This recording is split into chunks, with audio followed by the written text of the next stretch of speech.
Job లేక ఇబ్బంది పడుతున్నారా? అయితే మెడికల్ కోడింగ్ మీకు మంచి ఆప్షన్. వెంటనే కాల్ చేసి కోర్సులో జాయిన్ అవ్వండి. సో, అమ్మతో మళ్ళా ఇంకో కథ మనం చెప్పించుకుందాం. అమ్మ, మీరు కథలు చెప్తే మాత్రం కళ్ళకి కట్టినట్లే ఉంటుందమ్మా. Thank you. చాలా మంది ఇళ్లలో అమ్మ భార్యాభర్తల్లో ఉన్న సమస్య ఏంటి అంటే, కొంతమంది బానే ఉంది. ఈ మధ్య కాలంలో ఎక్కువ వింటున్నాం. మా ఆయన మమ్మల్ని చులకనగా చూస్తారు. ఎంత పని చేసినా నన్ను పట్టించుకోరు. లేకపోతే ఏదో ఒక విషయంలో అవమానిస్తూ ఉంటారు. వాళ్ళంతా చదువుకోకపోయినా. ఒక విధంగా కొంచెం పల్లెటూరు నుంచి వచ్చావనేసి. ఉన్నేసి. అంతే. మనం సిటీలో ఉన్నాం. పల్లెటూరులో నుంచి ఒక అమ్మాయిని తెచ్చుకుంటే. అవును. సో, ఇలాంటి భార్యలకి సంబంధించి, భర్తలకి సంబంధించి ఒక మంచి కథ, వాళ్ళల్లో ధైర్యాన్ని నింపే కథ కావాలి. సో ఇద్దరండి, అంటే యాక్చువల్ గా అబ్బాయి మేనరికం చేసుకుంటాడు. వాళ్ళ అమ్మ వాళ్ళ మేనరికం అంటే మేనమామ కూతుర్నే చేసుకుంటాడు. అమ్మాయి చదువుకుంది, కానీ తెలుగు మీడియం చదువుకుంటుంది. సో డిగ్రీ వరకు చదువుకున్నా కూడా అంటే పల్లెటూరులో అంటే ఇప్పుడు సంగతి చెప్పట్లేదండి, జనరల్ గా ఈ ఊర్లలో పుట్టిన వాళ్ళకి ఇక్కడ చదువుకున్న అమ్మాయిలకి కొంచెం తేడా ఉంటుంది. ఇక్కడ ఉన్న అమ్మాయిలు ఏంటంటే ఎవరితోన్నా కలిసిపోతారు, ఎలాంటి వాతావరణంలోనైనా ఉంటారు, ఫ్రీగా ఉంటారు. పల్లెటూరు నుంచి వచ్చిన వాళ్ళైతే ఒక బెరుకు ఉంటుంది, వాళ్ళకి ఒకలాంటి సిగ్గు ఉంటుంది, ఒకలాంటి భయం ఉంటుంది. ఎవరితోనా కలవాలన్నా మాట్లాడాలన్నా వాళ్ళకి అన్ని తెలిసినా కూడా ఏదన్నా చెప్పాలి ఎక్స్ప్రెస్ చేయడానికి కూడా వాళ్ళు కొంచెం ఆలోచిస్తారు. ధైర్యము, సిగ్గు అన్ని కలిసి ఉంటాయి. ఒకవేళ నేనేమన్నా తప్పుగా మాట్లాడతానేమో, నన్ను చూసి వీళ్ళందరూ నవ్వుకుంటారేమో, కాబట్టి నేను ఏమి మాట్లాడకుంటుంటే మంచిది అనేసి ఒక మూల కూర్చుంటారు వాళ్ళు. ఎక్కడికన్నా వెళ్ళినా కూడా బిడియంగా ఉంటారు వాళ్ళు. సో ఇతని భార్య కూడా అలాగే చదువుకుంది అమ్మాయి, చక్కగా ఉంటుంది. కానీ ప్రాబ్లం ఏంటంటే పల్లెటూరు అమ్మాయి అని చెప్పేసి. సో అయినా కూడా సరే మేనరికం కదా, తల్లి చెప్పిందని ఆ అబ్బాయి చేసుకుంటాడు. ఒక చిన్నప్పటి నుంచి అంటే పెళ్లి చేసుకున్నప్పటి నుంచి ఈ అమ్మాయి అంటే ఒకలాంటి చిన్న చూపు. ఏంటంటే నీకు పట్నం వాతావరణం తెలీదు, తర్వాత ఈ అదేంటి హైటెక్ కల్చర్ తెలీదు అనేసి చాలా చులకనగా చూస్తాడు. ఆ అమ్మాయి ఏమండి ఏదన్నా నువ్వేం చెప్పాలి నాకు తెలీదా, మా ఆఫీస్ క్యాంటీన్ ఉంది కదా, ఇలా మాట్లాడుతూ అమ్మాయిని ఎంతసేపు వచ్చి నువ్వు నాకంటే తక్కువ, నీకేమీ తెలీదు, కించపరుస్తూ ఉంటాడు. నువ్వు నా ముందు ఆఫ్టర్ ఆల్ అని చెప్పేసి, ఏమండి బాక్స్ రెడీ చేస్తాను తీసుకెళ్ళాడంటే చెప్తుంది భార్య కదా, తోడు జాగ్రత్తగా తినండి, నువ్వు చెప్పాలి ఆ జాగ్రత్తలు, ఇలా ప్రతిసారి అంటూ ఉంటాడు. సరే ఒకసారి ఏమవుతుందంటే అతను చాలా పెద్ద ఆఫీస్ లో మంచి పొజిషన్ లో ఉంటాడు. అయితే ఆఫీస్ లో ఏమవుతుందంటే జనరల్ గా ఎంఎన్సీ కల్చర్ ఏంటంటే ఒకసారి టీమ్ మీటింగ్స్ అని, ఒకసారి ఫ్యామిలీ గెట్ టుగెదర్ అని చేస్తారు. సో ఆ ఫ్యామిలీ గెట్ టుగెదర్ లో ప్రతి ఒక్కరూ వాళ్ళ ఫ్యామిలీని తీసుకొని రావాలి. సో ఇక తప్పదు కదా, ఫ్యామిలీని తీసుకోవాలి, ఇతనికి పెళ్ళైందని అందరికి తెలుసు, తీసుకొని వెళ్తాడు. చక్కగా తయారవుతుంది, ఉన్నంతలో చాలా చక్కగా చూడడానికి కూడా. అంటే పల్లెటూరు వాళ్ళైనానండి, వాళ్ళ మాట తీరు కట్టు చాలా ముచ్చటగా ఉంటారు. సో ఈ అదేమిటి మేకప్లు ఏమి ఉండవు, ఉన్నంతలో చాలా చాలా చక్కగా ఉంటుంది అమ్మాయి. సరే తీసుకెళ్తాడు. ఆ పార్టీ కల్చర్ ఏంటంటే ప్రతి ఒక్కరు లేడీస్ అందరు తాగుతూ ఉంటారు, ఎవరు గోలగోలగా ఉంటది. జనరల్ గా కల్చర్ ఏంటంటే ఎవరైనా కనిపిస్తే నమస్కారం అనేవాళ్ళు. ఇప్పుడు హగ్ సిస్టమ్ వచ్చింది కాబట్టి హగ్స్ వచ్చేసి, సో హగ్ ఇప్పుడు నమస్కారాలు షేక్ హ్యాండ్, తర్వాత బాగున్నావా అనడం కాదు. పెద్దవాళ్ళు కానీ చిన్నవాళ్ళు రాగానే హగ్ చేసుకుంటారు. అది నేను తప్పని చెప్పట్లేదు, ఎందుకంటే కాలంతో పాటు మనం కూడా మారిపోయాం కాబట్టి మనని ఎవరు కలిసినా కూడా బాగున్నారా అమ్మ అని దగ్గర తీసుకుంటారు, అందులో తప్పేం లేదు. ఇవన్నీ ఈ అమ్మాయి జీర్ణించుకోలేకపోతుంది.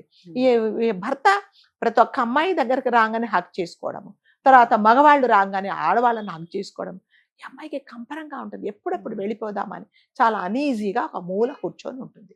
అంతలోపల వాళ్ళ కంపెనీ CEO వస్తారు. రాగానే ఫ్యామిలీస్ అందరినీ ఇంటర్వ్యూ చేస్తుంటాడు. ఈ అమ్మాయికి అక్కడికి వెళ్ళి భర్త పక్కన నిల్చుకోవాలంటే భయం. ప్రతి ఒక్కరు ఇంగ్లీష్ మాట్లాడుతూ ఉంటారు, ఈ అమ్మాయికి రాదు.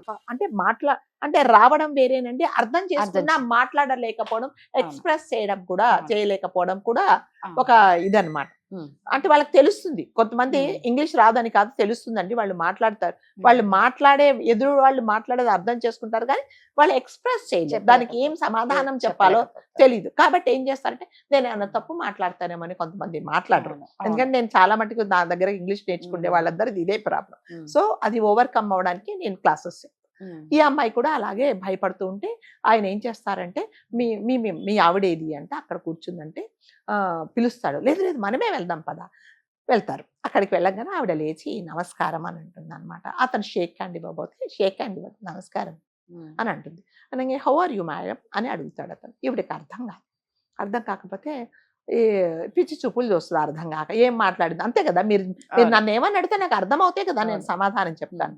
సో ఏం సమాధానం అటు ఇటు చూస్తే అప్పుడు అతను చెప్తాడనమాట, ఈమె పల్లెటూరు నుంచి వచ్చింది సార్, మా ఇంగ్లీష్ ఏమి రాదు, ప్లీజ్ డోంట్ మైండ్ సార్ అనేసి చెప్తాడు. అంటే అప్పుడు అతను అంటాడనమాట, అలా ఎప్పుడు నీ భార్యను నువ్వే కించపరుచుకుంటే ఎలాగా, పల్లెటూరు నుంచి వచ్చిన చూడు, ఆమె ఇక్కడ ఇంతమంది లేడీస్ ఉన్నారు, ఈమెకున్న కట్టుబట్టు, ఈమెకున్న మాట పద్ధతి ఎవరికైనా ఉందా, లేదు కదా. సో నాకు మీ భార్య చాలా ఆ తీరు చాలా నచ్చింది నాకు, ఎప్పుడు భార్యను అవమానించకు, నువ్వు నేర్చుకో, మీ ఆవిడ నుంచి చాలా నేర్చుకో, ఎలా పద్ధతిగా ఉండాలో అని అతను ఒక వార్నింగ్ ఇస్తాడు, మందలిస్తాడు.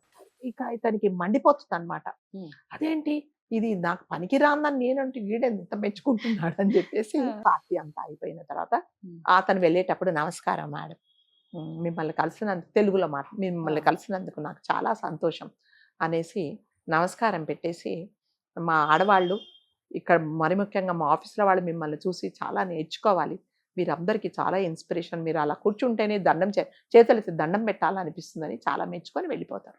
ఇతను ఇదంతా డైజెస్ట్ చేసుకోలేకపోతాడు. అరే నన్ను ఎప్పుడు మెచ్చుకుంటేవాడు, ఇదేంటి ఆమెను మెచ్చుకుంటున్నాడు అనేసి చాలా కోపంగా వస్తుంది. ఇక కారులో అస్సలు మాట్లాడు, ఇంటికి వెళ్ళిన తర్వాత కూడా అసలు నిన్ను తీసుకెళ్ళడం నా బుద్ధి తక్కువ, నీ వల్ల నా బాస్ నన్ను తిట్టాడు అనేసి చాలా కోప్పడతాడు. నేనేం చేశానండి అంటే, ఏంటి ఆయన నిన్ను అనలేక, పల్లెటూరు బయట అని అనలేక ఇలా అన్నాడు, నిన్ను ఏదో మెచ్చుకున్నాడని సంతోషపడకు అని చెప్తాడనమాట. సరే అయిపోతుంది. అయిపోయిన తర్వాత కూడా సరే ఎప్పుడు ఇంతే కదా, ఈయన నన్ను ఎప్పుడు మెచ్చుకున్నారని, పర్లేదు ఏదో ఒక గండం కలిసి నేను అసలు ఫస్ట్ ఆమెకి పార్టీకి వెళ్ళడం ఇష్టం, ఎందుకంటే because of all this situation అదంతా ఆమె ఫేస్ చేయలేదని రానంటది, కానీ తీసుకెళ్తాడు. ఫోన్లే పోయిందని చెప్పేసి. ఇంకో రోజు ఏమైతుందంటే, ఆఫీస్ లో ఒక పెద్ద ఎంఎన్సీ కంపెనీ కాబట్టి క్లయింట్స్ వస్తారు. సో అంటే వెళ్ళేటప్పుడు ఈ అబ్బాయి ఏం చేస్తారంటే, అక్కడ మీటింగ్ జరుగుతూ ఉంటుంది. జరిగితే ఆ రోజు ఎవరు లీడ్ చేయాలి మీటింగ్ అంటే, ఈ అబ్బాయే లీడ్ చేయాలి, అతనే మెయిన్ అక్కడ. సో అతనే ఒక పవర్ పాయింట్ ప్రెజెంటేషన్ ఇవ్వాలి.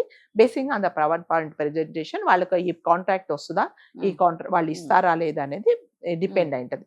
సో ఆ రోజు వెళ్ళిపోయే రోజు ఆ అమ్మాయి ఏం చేస్తుందంటే, మీకు బెండకాయ కూర అంటే చాలా ఇష్టం కదండి, ఇదిగోండి ఈ బాక్స్లో పెట్టాను తీసుకోండి అని చెప్తుంది అనమాట.